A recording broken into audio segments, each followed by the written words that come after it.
I was told to pop by for my sister's anniversary dinner. When I got there, the host said, "You're not on the seating list." Peeked in. There was my family, laughing without me. I just nodded, walked to the server and said, "Add a bottle of wine to their table, the expensive one, then bill it to their name." 10 minutes later, my sister shouted, "$1, $9.70. Seriously?" I laughed, and then my dad. They told me to pop by. That was the exact wording in the family group chat. No formal invite, no details, just a casual dismissive pop by if you're around. Like I was the neighbor who might swing in for 5 minutes. Not the brother of the woman whose wedding anniversary was being celebrated. That's how it's always been with my sister Vanessa, the golden child. She's loud, controlling, always has to be the center of every room. And my parents have worshipped the ground she walks on since we were kids. I used to think I was imagining it, that it was in my head. But the last few years, they've made it crystal clear. Still, I decided to show up. Not because I wanted to be part of whatever self-obsessed party she was throwing for herself, but because I knew something was off. I could smell it. Vanessa doesn't do low-key. If it was her anniversary, she'd have made it a red carpet event. But I was getting crumbs. That meant she had something planned. I got to the restaurant at 7:10. It was a high-end Italian place in the city, not far from where I work. The host looked at me, tapped a few keys on his tablet, and then gave me the kind of smile you reserve for someone who's just been told they don't matter. "You're not on the seating list." I blinked. "What?" "No reservation under your name. No seat at any of the tables." That's when I glanced behind him and saw them through the glass partition. The long mahogany table, the candles, the white linen, Vanessa in a sequin dress, laughing so loud you could probably hear her from the parking lot. My mom next to her, my dad pouring wine like it was the Last Supper. And yeah, every single one of them was there. Cousins, family, friends, even my college roommate who I hadn't seen in 5 years, everyone but me. I just nodded, walked past the host like it was nothing, made my way to the bar, flagged down a server, and pointed toward their table. "Send a bottle of Sassicaia to that table. Actually, make it 2 and the beluga caviar platter. Add a Wagyu tasting course. Then, bill it to the table under the name Vanessa Cross." The waiter raised an eyebrow but didn't ask questions. That place was used to people showing off. I sat at the bar and ordered a beer, watched as the plate started arriving. A silver dome lifted in front of my dad. A gold-rimmed wine glass poured until it shimmered. I sipped slowly, waiting. 10 minutes later, I heard her voice, shrill, sharp, cutting through the ambient music. $2,170. Seriously? The whole table froze. Her husband, Scott, just stared at the receipt like it was in another language. My dad started demanding to know who ordered it. The server, deadpan, just pointed toward the bar. That's when she saw me. I didn't look away, just lifted my glass. She stormed over like she was going to slap me. Instead, she hissed something about how I was insane, how I ruined everything, how I embarrassed her in front of literally everyone that matters. I stood up and said loud enough for everyone nearby to hear, "You invited me to pop by, so I popped by. And you didn't want me at your table? That's fine, but if you're going to exclude me, maybe don't do it in a place where I can buy your silence." She started yelling. The whole restaurant turned to look. People from nearby tables were whispering. Her husband didn't say a word. Not one word. Just stared into his napkin like he was trying to disappear. Then came my dad trying to drag her away while yelling at me about family unity and not making scenes. I let them go. I was done. Finished my drink, left cash, and walked out into the night. I was calm, cold, focused because I knew that wasn't the end. That was just the opening act. I woke up the next morning to a buzzing phone and the kind of tension that hangs in the air before a thunderstorm. 12 missed calls, a wall of unread texts, most of them from Vanessa. I didn't need to read them. I already knew the usual. How I'd ruined everything. How she'd never been so humiliated. And how I was dead to her. I let the phone sit there for a while, made coffee, took a shower because that moment, that rare quiet was mine, and I wasn't going to let her hijack it. Then Dad called. He didn't even say hello. Your sister's upset. I almost laughed. Not surprised. Not confused. Not interested in what happened. Just straight into the guilt trip. I could already hear the lecture loading in his throat. So I cut him off. I told him exactly what went down. I said I got to the restaurant, was told I wasn't on the list, looked in and saw the whole family there laughing, drinking, pretending I didn't exist, that I was sick of being the afterthought, the if there's room guy. So yeah, I ordered some things, expensive things, and I did it in their name because if I wasn't going to be family, I might as well be a very expensive ghost. He didn't even pause, just started ranting about how I disrespected the family, how money isn't a weapon, and how Vanessa had been crying all night. And then the kicker, he said she might be pregnant. That was the moment I knew she was lying. That's Vanessa's signature move. Drop a bombshell when the attention drifts. Pregnancy was just a deflection. No way she wouldn't have led with that at dinner if it were true. I told him to call me when someone actually cared about what was done to me, not just how I reacted to it, and hung up. An hour later, there was a knock at my door. I opened it, and there she was, sunglasses indoors like some overworked reality star. Scott was behind her, hands in his pockets, looking like he wanted to be anywhere else. She didn't wait to be invited in, just walked right through like she owned the place. You ruined the most important night of my life. No, hello. No explanation, just that. I asked what she expected. She said I embarrassed her in front of people who matter, that I made her look cheap. I stood there and listened. She accused me of being jealous, of never doing anything with my life, of waiting for moments to sabotage her happiness. Then she said it, "You've always hated that I shine brighter." That's when it snapped into place. This wasn't about the dinner. This wasn't even about the money.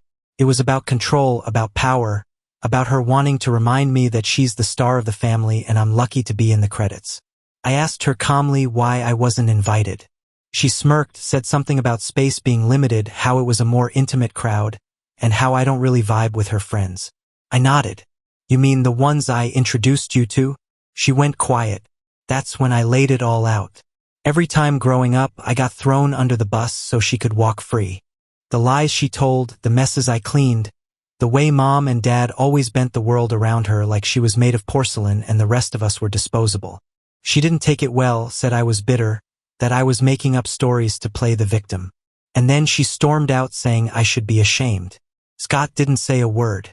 Not to me, not to her. Just followed her like a shadow. But later that night, I got a message from him. 3 words. I need out. This thing wasn't over. Not by a long shot. Part 3. The cracks split open. I ignored Scott's message for a few hours. Not because I didn't care, but because I knew replying too soon would make this real. And it wasn't just gossip anymore. This wasn't just a family dinner gone wrong. It was bigger, deeper. The kind of thing that changes people's lives. When I finally replied, all I said was, "Come by." He showed up the next morning just after 9. A single duffel bag over his shoulder. Same clothes he wore the night before. Looked like he hadn't slept. Eyes bloodshot. Face tight. Like his whole body was just holding itself together out of habit. He didn't say much. I let him in. He dropped the bag by the door and sat on the edge of the couch like he was waiting for someone to tell him what to do. "I'm done," he said finally. "I'm leaving her. I should have done it a long time ago." I didn't respond right away. Just let him talk. He told me everything about how the fight started before they even got home. How she screamed in the car, blamed him for not stepping in, but I embarrassed her for not dragging me out of the restaurant like a bouncer. She said he was weak, that he'd never been a real man, and that being married to him felt like sleepwalking through life. He said she threw a wine glass at the wall when they got inside. It shattered over a photo of them from their honeymoon. She didn't even blink.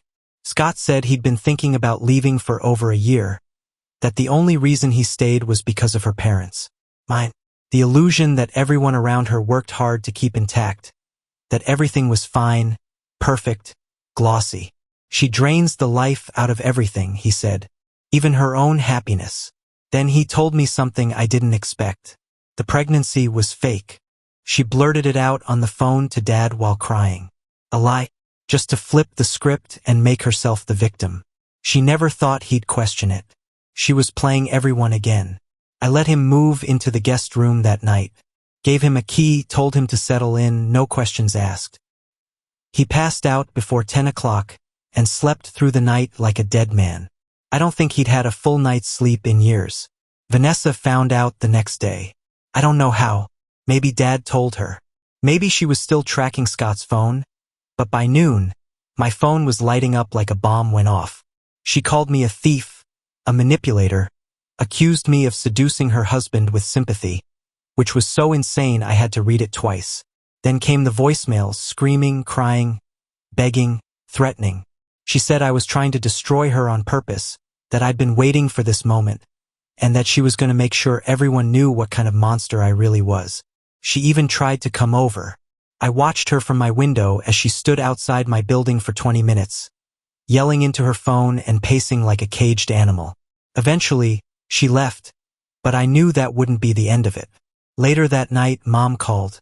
She said Vanessa was inconsolable, that I was tearing the family apart and ripping a marriage to shreds. I asked her if she even knew what Vanessa had said to Scott. She didn't. Of course not. Because no one ever questioned Vanessa. They never had. I told Mom the truth. I didn't destroy anything. I just stopped pretending. The next morning, Dad left me a voicemail. It was short, cold. If you don't send Scott back home, you're out of the business. That was it.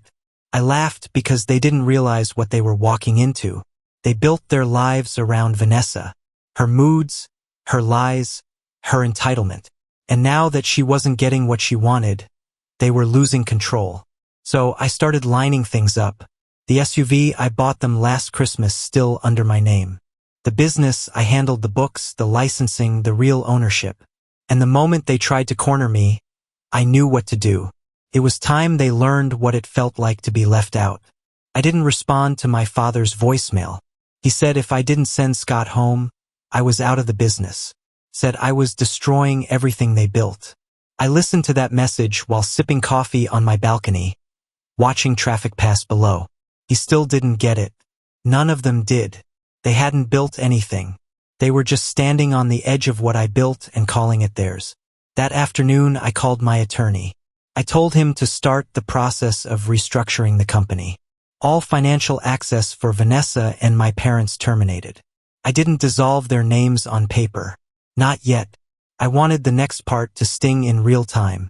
A few days later, I reclaimed the SUV I gave them. I hadn't signed it over, just let them use it because years ago, I thought keeping the peace was worth it. I filed the repo papers. That Monday morning, while Vanessa was inside making another scene on the phone with someone, probably my mother, the car was towed straight from her driveway. 2 hours later, she called me screaming, breathless. She said I was a psycho, that the car was hers, that I was ruining her life.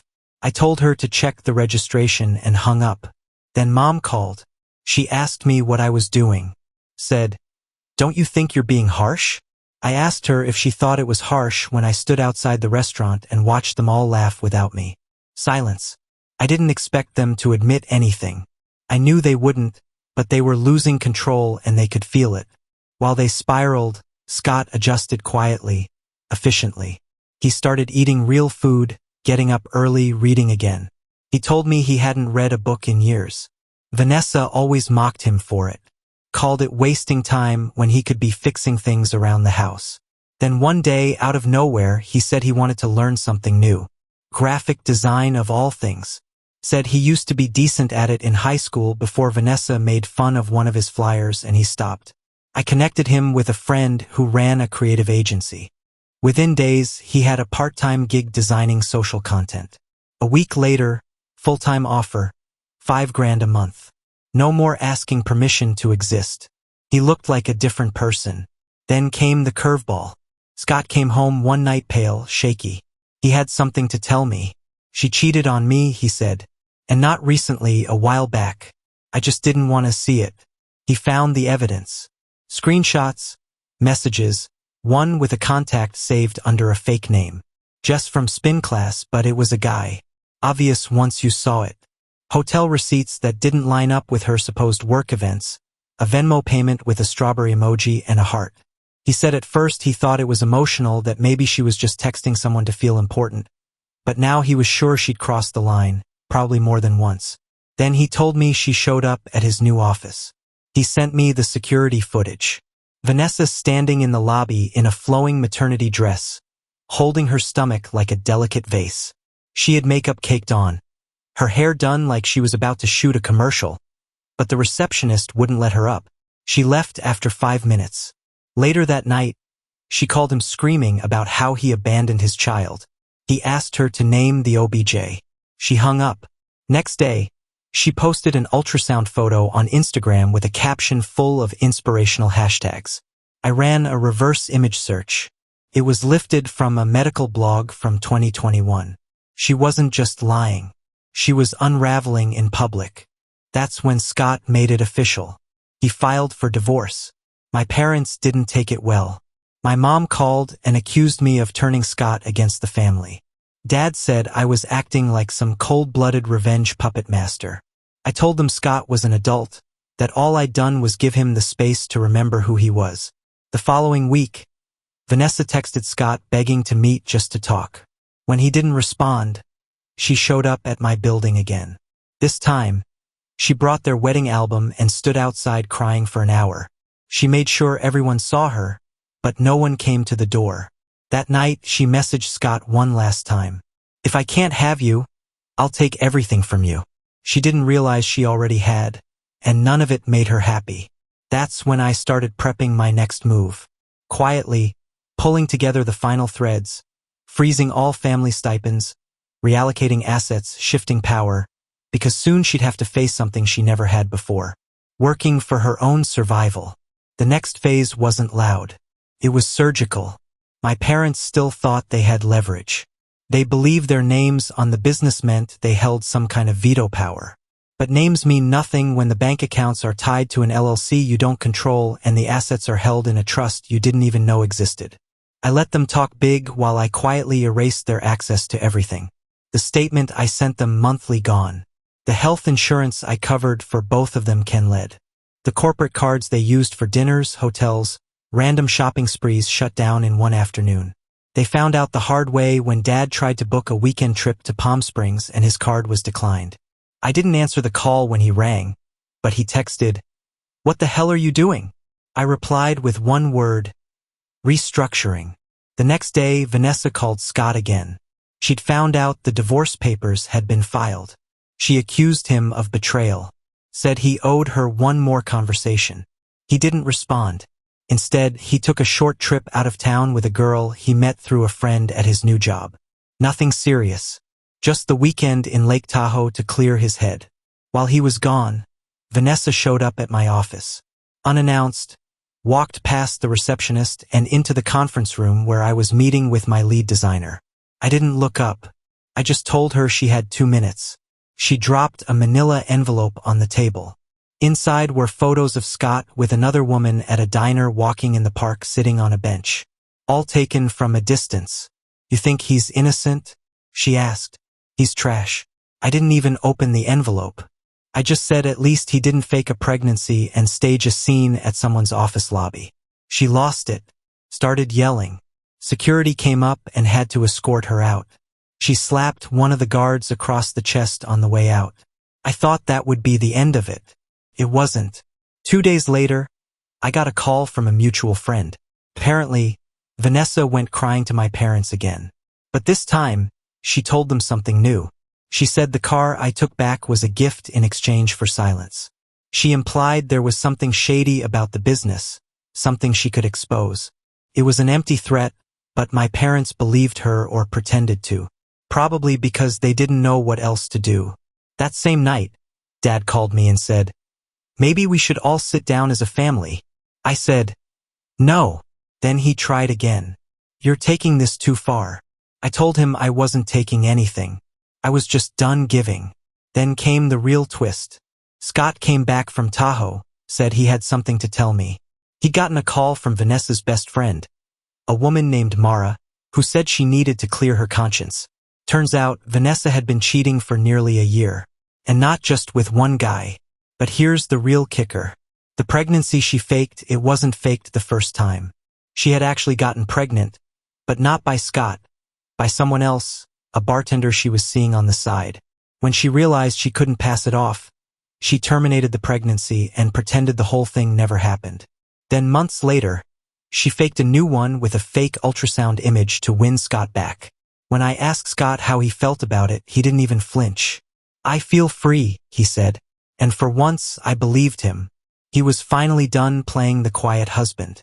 He had a job, a new apartment he was about to move into, and a sense of self he hadn't felt in years. And then he asked something that caught me off guard. "You think I can stay here just a little longer? Just until I sign the lease?" I told him he could stay as long as he needed. And as Vanessa's world started to crumble, his was finally starting to take shape. She'd taken everything from him, but now she had nothing left, and he was just getting started. The divorce went through fast. Scott pushed it through with a lawyer I recommended, someone who didn't flinch, didn't take calls from Vanessa's representatives, and knew how to navigate high drama, low-substance opponents like her. She fought back for a few weeks, sent emotionally loaded emails, fake medical notes, even tried to claim emotional damages. But once she realized Scott had receipts, messages, the fake pregnancy lie, her confession to Mara, she folded. She tried to make a final play in court, claimed half of his income. The judge asked for her job. She didn't have one. Claimed she'd been emotionally supporting him through his career. The judge asked when she last worked. She didn't remember. It was over in 10 minutes. She walked away with nothing. Not the SUV, not alimony, not the apartment, just her last name and a pile of unpaid credit cards. Scott walked away with everything he'd come into the marriage with, which granted wasn't much. But now he had something bigger, direction. A job that appreciated him, a team that liked having him around. And for the first time in his adult life, no one telling him who to be. He moved into his own place a few weeks later, a small but bright studio downtown. 2 months into the new job, his boss bumped his pay to $6,500 a month. He bought his own car, joined a gym, even started dating someone new, a graphic designer from his agency. They were quiet about it. Nothing flashy, just 2 people going on walks and cooking on weekends. Vanessa found out about the girlfriend and posted a story with a quote about betrayal from those closest to you. No one cared.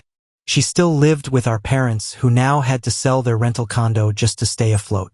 Mom asked me for a raise and their monthly support. I told her there wasn't any support left. Dad came into the office one day without an appointment. Said we need to talk about restoring things. I said there was nothing left to restore. Then 2 weeks after the divorce, the last card fell. Scott got a call from Mara. She was crying. She just learned something she thought he should know. Vanessa was pregnant again. But the father wasn't Scott. Wasn't even the bartender. It was some married guy she'd been seeing on the side for months. And this time it wasn't a lie. She'd already posted cryptic black and white sonograms to Instagram looking for sympathy. Scott just stared at the message and said, "It doesn't matter." He meant it.